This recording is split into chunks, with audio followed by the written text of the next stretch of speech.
Now it's time for the hottest 5 minutes of your morning. It's time for the Chamber of Five, a chance for you to find out what's happening with Bozeman area businesses as we talk with the Chamber of Commerce and businesses that are members. Now let's check in with Charlie for the Chamber 5 on KBEAR. It's Charlie with the Chamber 5 talking to Clinton Gerst. Who is Mr. Gerst? He's the president of the Bank of Bozeman, located at 875 Harbin Stream Boulevard. Rose hours. Do you go to lunch for rose hours every day, Clinton? Not every day. All right, that would be too much. But I tell you, Rose Hours does a good job, and it's so great to have a grocery store right across the parking lot. That's what I like about Bozeman, because I moved over here from Billings a year and a half ago, and everything is so spread out over there. You're on the West End, you're in the Heights, that sort of thing. But Bozeman, it's a little jaunt. I mean, people are comfortable riding bikes when they get the warmer weather, that sort of thing.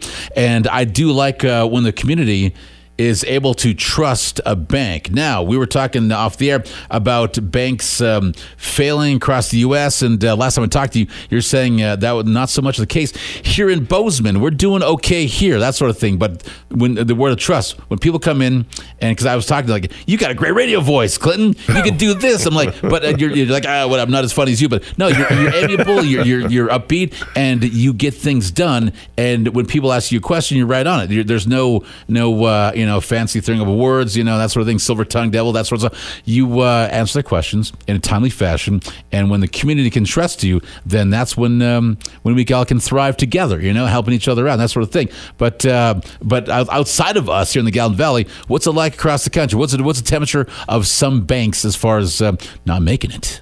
Well, I think you're absolutely right that trust has a big part of it. And, the banks here in Montana are structured differently than some of these other banks. We're much more traditional. And most of our depositors are insured like 85%. And I think if you don't trust your bank, then, that's what's happened to some of these other banks. But they had underlying problems that caused that trust to erode. So like in Silicon Valley Bank's case, I mean, they were being very aggressive in the securities market. And when they went out with their public offering, they kind of disclosed that they had negative equity, and their CEO seemed to act like it was no big deal, and it was a big deal. Yeah, exactly. And so people lost confidence in the institution and started to run on the bank. And each bank has its own unique characteristics. I'm not aware of a bank in Montana that has these kind of vulnerable characteristics. The banks in Montana are well capitalized, and they have pretty stable deposit bases. I don't expect to see any of those kind of problems here in the state, but I don't know if we're through around the country, because some of these banks have taken excessive risks.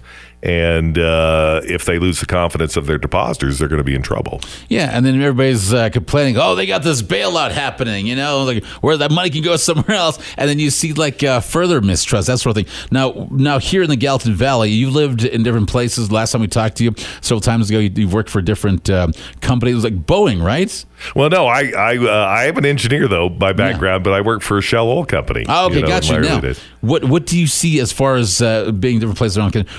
What's specific? What's indicative of a strength with the Gallatin Valley, with the community and your clients, your customers? That's what do you like seeing here that maybe you haven't seen anywhere else in the country? Well, I think people here are hardworking. I think we've got kind of a common sense kind of approach to life, which I think is healthy.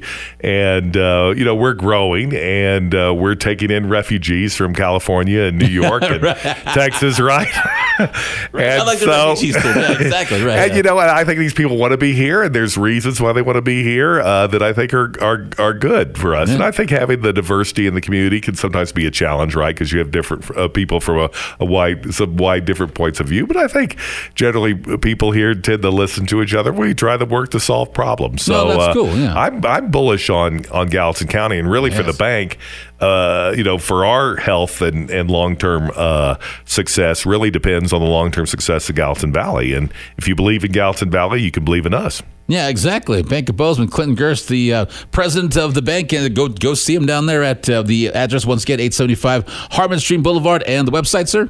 Is www.bankofbozeman.com. Simple as that. Thank you, Clinton. Appreciate you joining us this morning. Yeah, no, thanks a lot. Thanks, Charlie. That has been the Chamber 5, a chance for you to visit with the Bozeman Area Chamber of Commerce and its businesses to find out what's happening in business in Bozeman. Let's get you back to more good times and great oldies now on 99.9 KBEAR.